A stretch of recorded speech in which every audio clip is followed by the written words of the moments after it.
Bonsoir à toutes et à tous, c'est toujours un plaisir de vous retrouver pour un nouveau numéro d'Accès Direct, votre rendez-vous quotidien de l'actu en Savoie-Mont-Blanc, en direct à la télé, en live sur les réseaux sociaux d'ailleurs comme chaque soir. N'hésitez pas à commenter, à réagir, voire à questionner nos invités. Tout ça, c'est grâce au hashtag Accès Direct. Et au programme ce soir, il est chargé.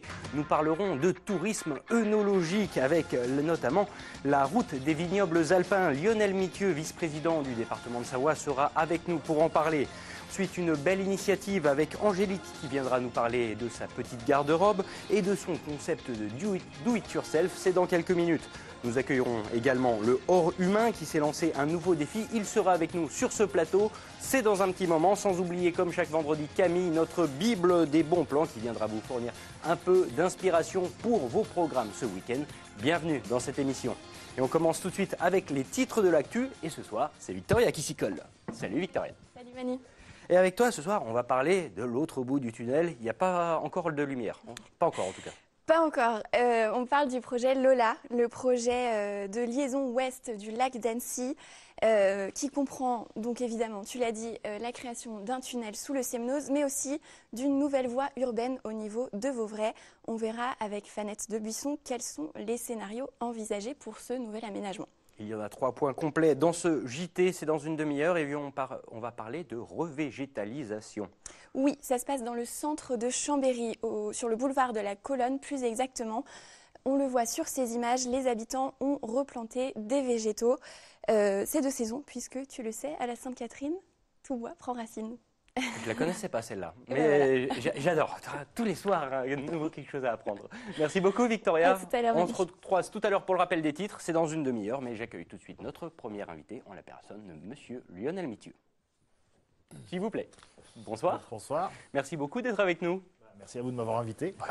C'est un plaisir, hein. Vous êtes ici comme chez vous. Et avec vous, justement, on va parler de la grande route des vignobles alpins. Et ça, c'est un gros projet. Et c'est vrai que c'est une des particularités de notre territoire. Il y en a beaucoup.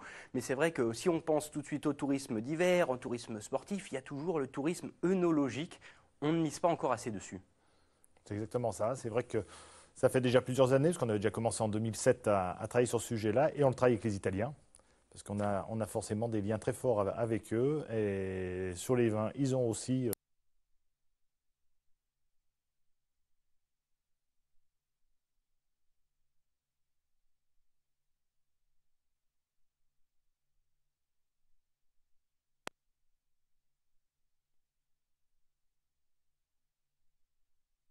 peut accueillir.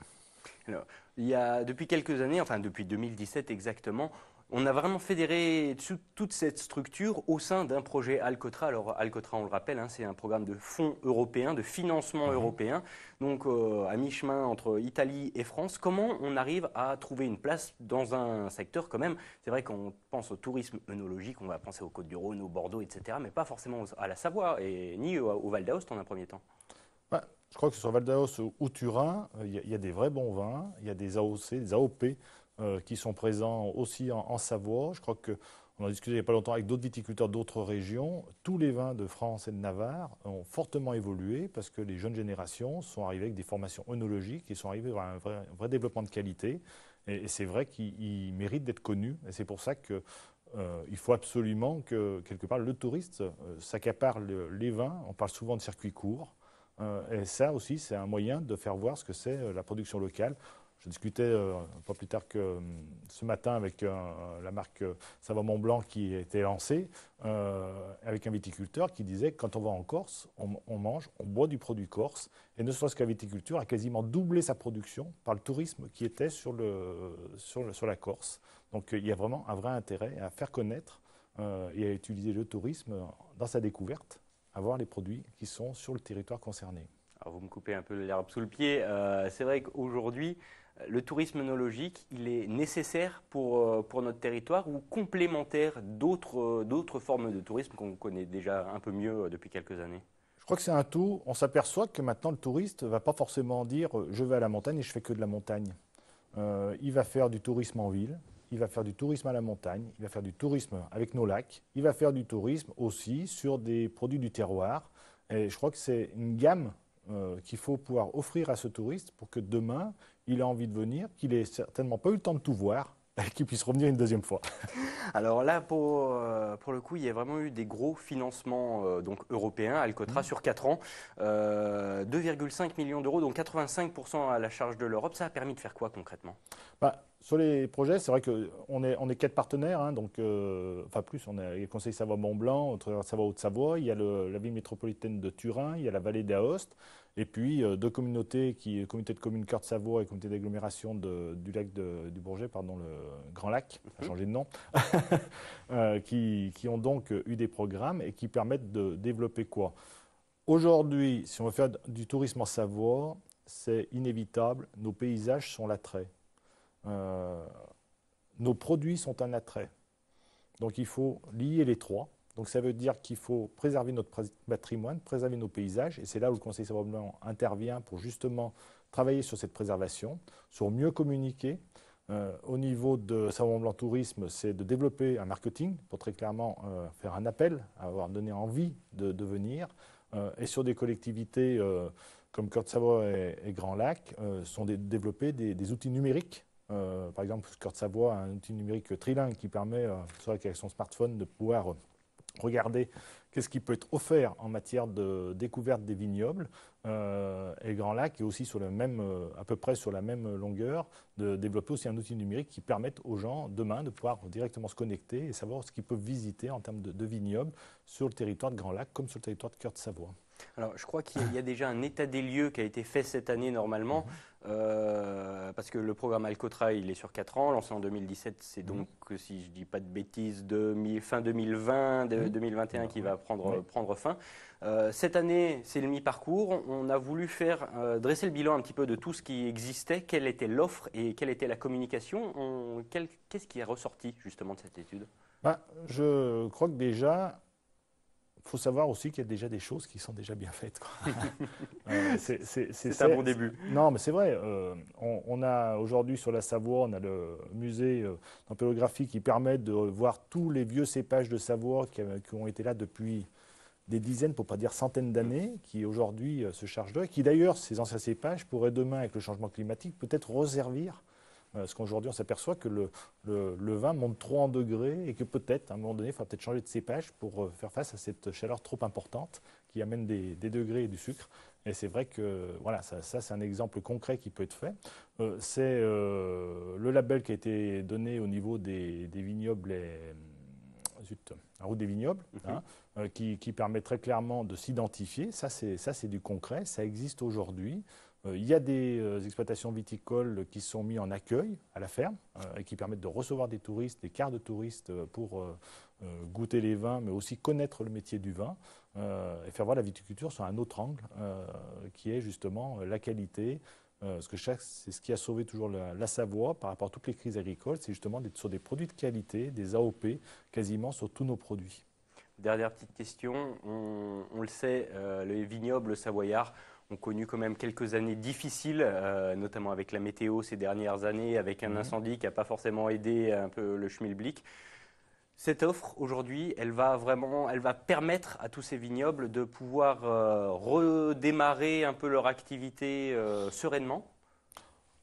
Je crois que ça, c'est une démarche qui est un peu de longue haleine. Quand on développe ça, il faut que quelque part le touriste, le premier soit content, le deuxième soit content, pour que tout doucement, on voit de plus en plus une évolution vers. Quand je citais la Corse, ça ne s'est pas fait en 5 minutes, ça ne s'est pas fait en 1 an ni en 2 ans, c'est en plusieurs années que ça s'est fait.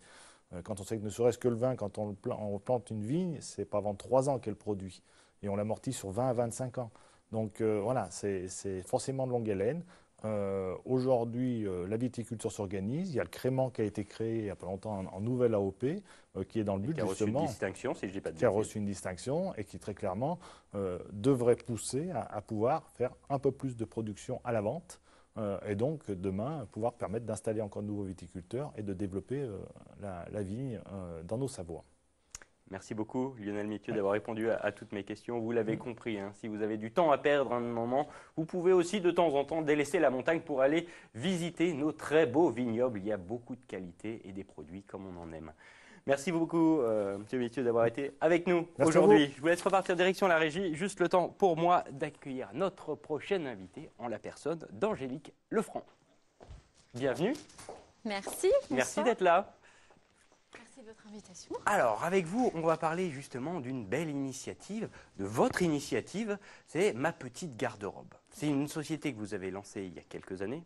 Non, c'est tout récent. Je commercialise depuis le mois de juin de cette Depuis le mois de année. juin. Ouais. Ah, alors c'est encore plus récent que j'ai une mauvaise source.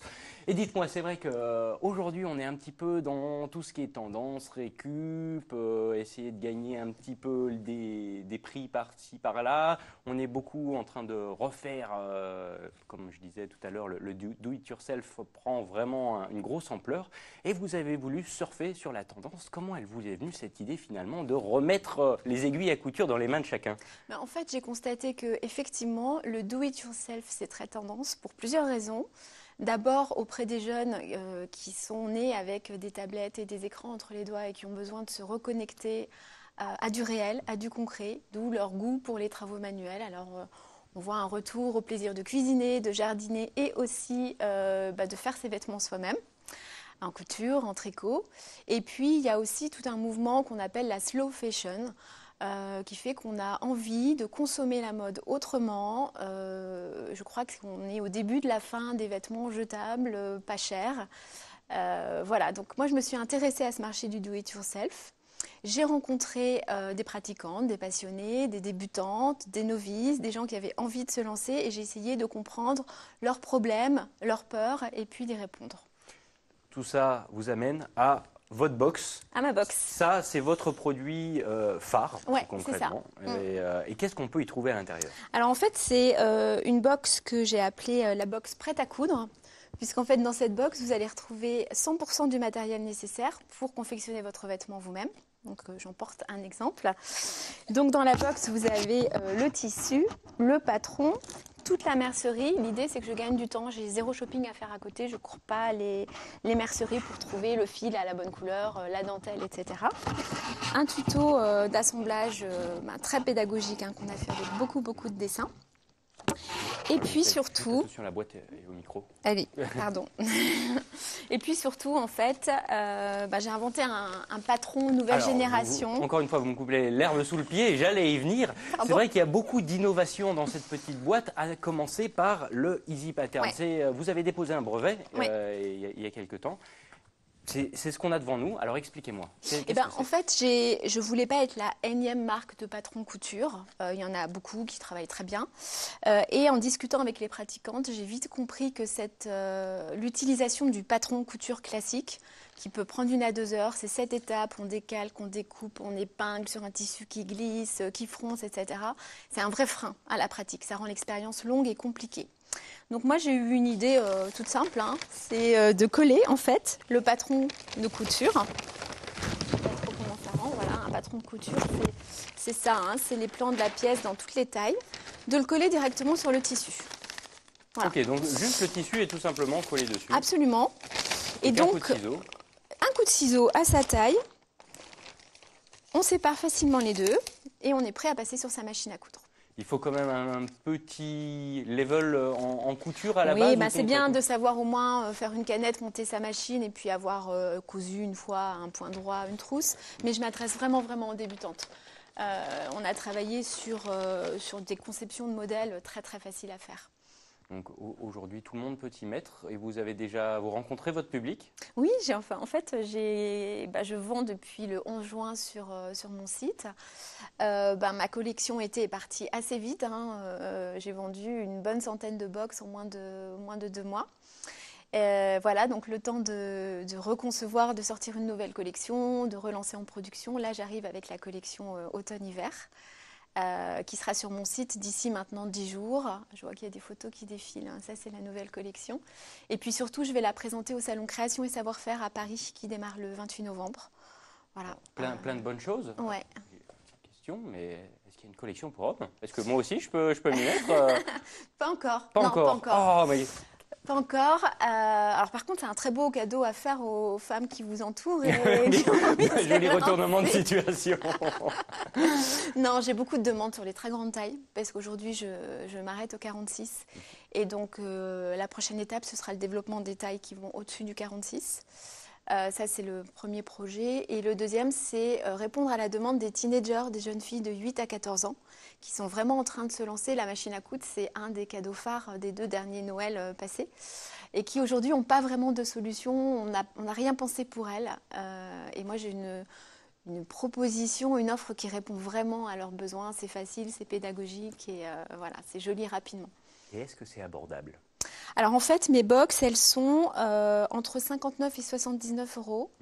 C'est l'équivalent de la somme de ce que vous allez dépenser dans l'achat du patron, du tissu, de la mercerie, avec, on va dire, 5 à 10 euros de plus, qui est vraiment la valeur donnée au système Easy Pattern. Dans les prochains mois, j'imagine que vous avez déjà forcément plein d'idées. Vous parliez de la nouvelle collection qui va s'installer. Toujours plein de projets pour essayer d'élargir la gamme ou on reste à peu près à taille humaine? Alors, mon projet, c'est de monter une équipe de 5 personnes d'ici 3 ans. En termes de produits, j'arrive tout de suite avec les patrons seuls, les patrons papier avant Noël, puisque ça m'est demandé aussi par les clientes. Mais oui, le développement de la gamme, le travail sur le marketing digital et puis le suivi de la logistique, des approvisionnements va faire que je vais devoir très vite être accompagnée par des collaborateurs. Pour l'instant, toute seule? Pour l'instant, toute seule. Ça fait pas mal de casquettes. Bah, écoutez, en tout cas, merci beaucoup d'avoir participé à cette émission. Bon courage pour la suite. Merci beaucoup. Est-ce qu'on peut vous souhaiter encore plein de clients déjà? Oui, et puis je vous invite à vous connecter sur mapetitegarderobe.fr pour venir découvrir la collection. Ouais, je crois que vous avez déjà fait des émules derrière en régie, qu'il y a 2-3 qui avaient quelques étoiles dans les yeux. Merci beaucoup en tout cas. Merci à vous. Je vous laisse repartir en direction la régie pour accueillir notre prochaine invité et non des moindres. J'accueille tout de suite le hors humain qui arrive avec la manière. Et voilà. Bonjour. Bonjour à vous. Comment allez-vous? Impeccable. Et vous? Super. Merci beaucoup. Je vous laisse vous installer. Merci beaucoup. Et alors déjà qu'on comprenne bien, le hors humain, c'est votre patronyme. Il est sur mon passeport et ma carte d'identité, oui. Donc on vous appelle monsieur humain? Non, monsieur hors humain. Monsieur hors humain. Mm. Aujourd'hui, vous êtes dans les parages puisque vous allez lancer un défi un petit peu fou, celui de remonter le viaduc des Aigras. Ça, avec la tête dans un masque à gaz. C'est vrai qu'on en parle beaucoup de la pollution sur notre antenne, de la pollution dans la vallée de l'Arve. Vous avez voulu un petit peu vous faire aussi l'acteur et le fer de lance de pas mal d'associations locales qui finalement relayent votre message et le message du problème de la pollution dans la vallée de l'Arve. C'est bien ça? Oui, absolument. Alors d'abord, avant, je voudrais vous montrer quelque chose. Voilà. Gazez-nous jusqu'au dernier. Alors c'est violent, bien sûr, mais en fait, c'est une réalité, c'est un constat. Les gosses sont gazés dans la vallée. Mais moi, je ne vais pas parler de la pollution vraiment. Beaucoup d'associations en parlent et très bien. Moi, je suis venu pour donner des cours de souffle aux enfants. C'est-à-dire que j'ai des techniques de souffle. Je fais travailler des policiers à Paris, je fais travailler des gens de tous bords, de tous milieux, des sportifs. Et j'ai mis au point un souffle qui n'est pas du yoga, qui est un souffle basé sur l'électricité des corps. Notre corps est électrique.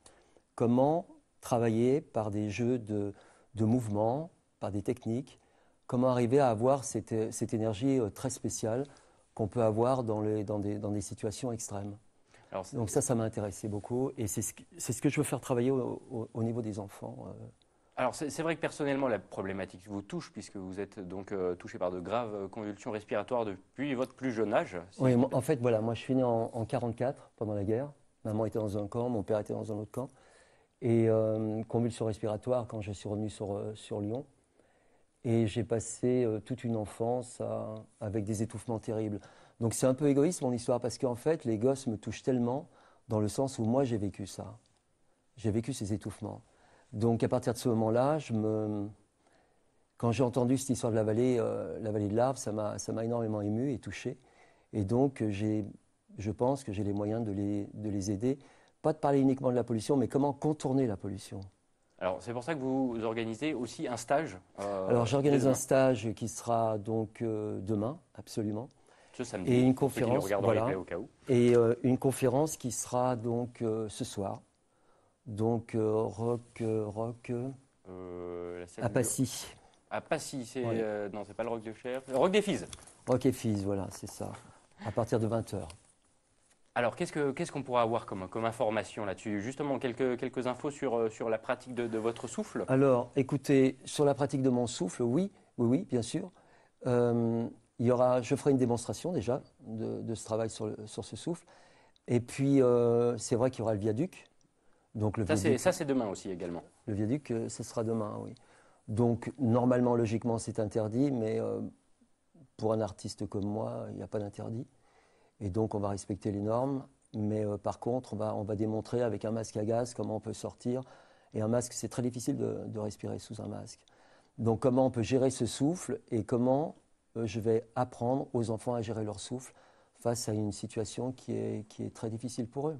Dernière petite question, c'est vrai que demain, lors de votre course justement sur le viaduc, est-ce que vous prenez les volontaires qui veulent le courir avec vous ou c'est quelque chose de seul dans votre coin Non, c'est pas seul dans mon coin. S'il y a des volontaires qui veulent venir, ils viendront. Mais moi, je le fais seul en tout cas. J'ai pas de mouvement derrière moi. Je suis solitaire. Je suis un artiste solitaire. Mais voilà, donc c'est démontrer des choses et démontrer bien sûr une désapprobation par rapport à cette pollution. Mais en fait, la pollution, tout le monde en fait. Donc il va falloir apprendre à vivre, je dirais presque, dans le chaos, parce que le chaos, il sera là, il arrive. Et c'est bien de parler de choses en disant que non, ça n'arrivera pas, que la pollution, elle arrivera et de plus en plus.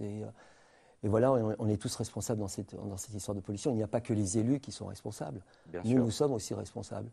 Et donc, moi, ce qui m'interpelle plus, c'est comment vivre dans une situation qui ne sera pas facile à vivre et comment arriver à apprendre à gérer son souffle et surtout ne pas avoir peur de cette pollution parce qu'elle sera inéluctablement là.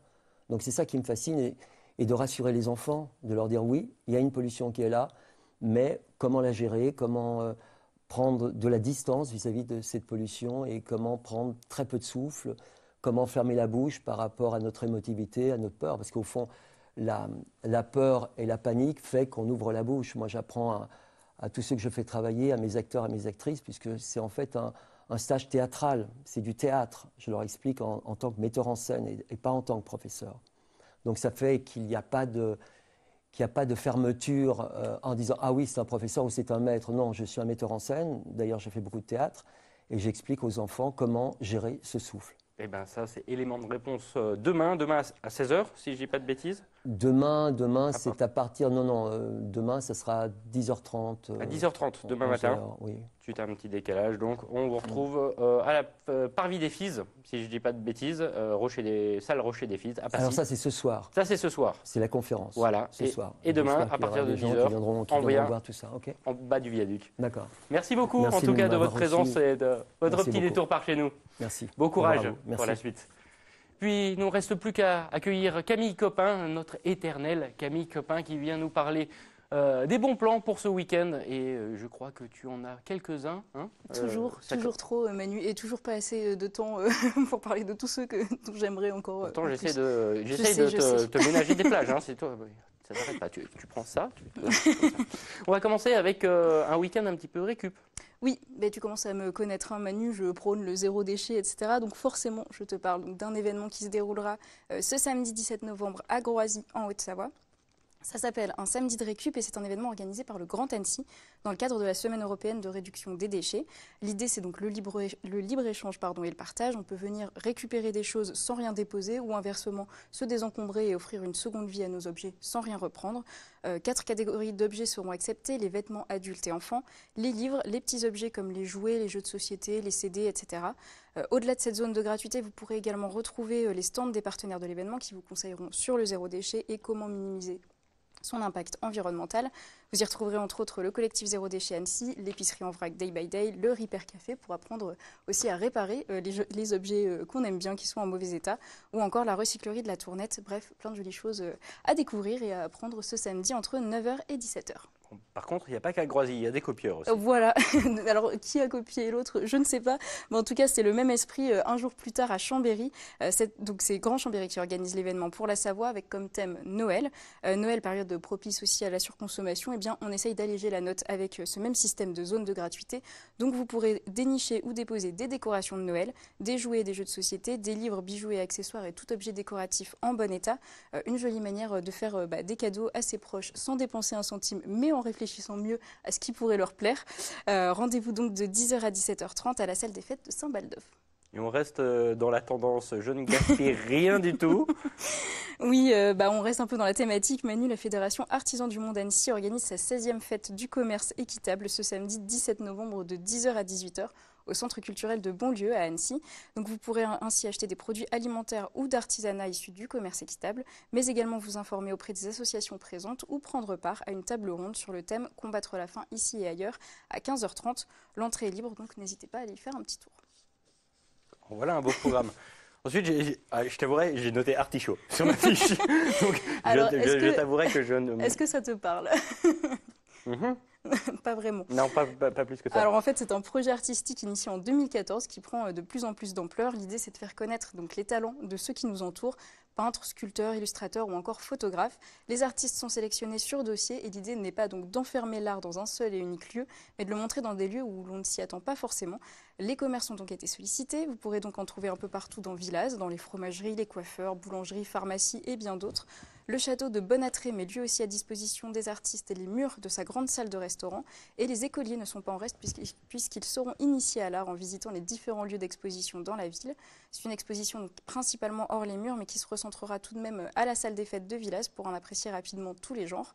Le vernissage en musique de l'exposition se fera ce samedi à 18h, mais vous pourrez vous balader dans la ville jusqu'à dimanche soir pour en apercevoir un maximum. Après les artis, les archis. Très belle transition, Manu. Tu me fais rire. Un petit mot sur les 19e rencontres internationales du film d'architecture d'Annecy qui se dérouleront donc les 22 et 23 novembre prochains à Annecy au cinéma Le Mikado de Novelle. Au niveau des séances tout public, ça se passera donc jeudi 22 novembre, 2 séances, 18h, 20h30 et vendredi 23 novembre à 16h, 18h et 20h30. Des séances pour les scolaires auront également lieu à 9h et 14h jeudi et vendredi. À l'affiche, il y a donc plus de 30 films, fictions, documentaires et courts-métrages. C'est un festival qui invite au voyage dans les architectures d'aujourd'hui, au Japon, au Moyen-Orient, en Afrique, en Amérique et en Europe. Des architectures spectaculaires qui défient les lois de la construction en allant jusqu'aux plus simples constructions faites avec presque rien. Donc avis aux curieux, aux fans de lignes d'horizon, de paysages. Toutes les infos sont sur maison-architecture-74.org. Un petit dernier, bon, juste pour ceux qui, au cas où, sont de l'autre côté de la frontière ce week-end. Oui, jusqu'au 25 novembre, 6 illustratrices investissent des lieux symboliques, comme les arrêts de tram de la ville de Genève, avec des illustrations et des projets participatifs. L'objectif, Manu, est de peupler ces arrêts par des femmes de tout âge, de toute taille, de toute couleur, sur les vitres des arrêts pour, je cite, rendre la ville aux femmes. Une manifestation féminine et féministe importante en Europe qui valorise les femmes artistes et porte les réflexions actuelles sur la place des femmes dans nos sociétés. On en a déjà parlé avec les mouvements et témoignages sur les réseaux sociaux, avec notamment le hashtag Balance ton porc. Voilà, les femmes ne se sentent plus forcément en sécurité dans l'espace public et l'idée, c'est donc de faire reprendre à la femme sa place dans les lieux publics sans peur. C'est la 14e édition et pour cela, plus de 50 événements sont organisés à Genève, Lausanne et Morges, événements que vous pourrez retrouver au complet sur le site lescreatives.ch. Et un dernier mot sur le 24 novembre, date de clôture de ce festival où est organisé un grand rassemblement public et une marche dans les rues du centre-ville de Genève pour marquer la journée internationale contre les violences faites aux femmes. Le rassemblement est prévu à 15h sur l'esplanade du Nimail. Et avant que je ne laisse ma place à Victoria, j'ai encore plein de choses à dire. Vous pourrez retrouver le 2e épisode de notre émission avec Sophie, donc Tous en broc, sur notre antenne à 14h et 20h demain et à 18h dimanche. Ton auto-promo. Je fais mon auto-promo. Mais attends, parce mais que c'est une prends super émission. Ça, tout de suite, mais c'est pas possible. Maintenant, je laisse tu la reviens place pas à la Victoria. semaine prochaine, hein, moi je te le dis. Mais Merci ça tombe beaucoup. bien parce que ce ne sera pas moi la semaine prochaine. Merci beaucoup, Camille. Tu sors. Je m'en vais. Et tout de suite, j'accueille Victoria pour le rappel des titres. Salut Victoria, Salut, Manu. Et avec toi, donc, dans quelques minutes, c'est l'heure du JT et on va commencer avec une histoire de tunnel. Oui, on parle du projet Lola, la liaison ouest du lac d'Annecy. Elle comprend notamment la création d'une nouvelle voie urbaine au niveau de Vauvray. On en parlera avec Fanette de Buisson. Et des habitants qui ont les mains vertes. Les mains vertes. Oui, ça se passe du côté du boulevard de la Colonne à Chambéry pour redonner toute leur place aux espaces verts dans la ville. Les Chambériens ont été invités à planter des végétaux. On en saura plus avec Juliette Vincent-Seigné. C'est dans un instant, c'est dans le journal télévisé, mais vous connaissez le principe de l'émission. Tout de suite, c'est la pub, on se retrouve juste après.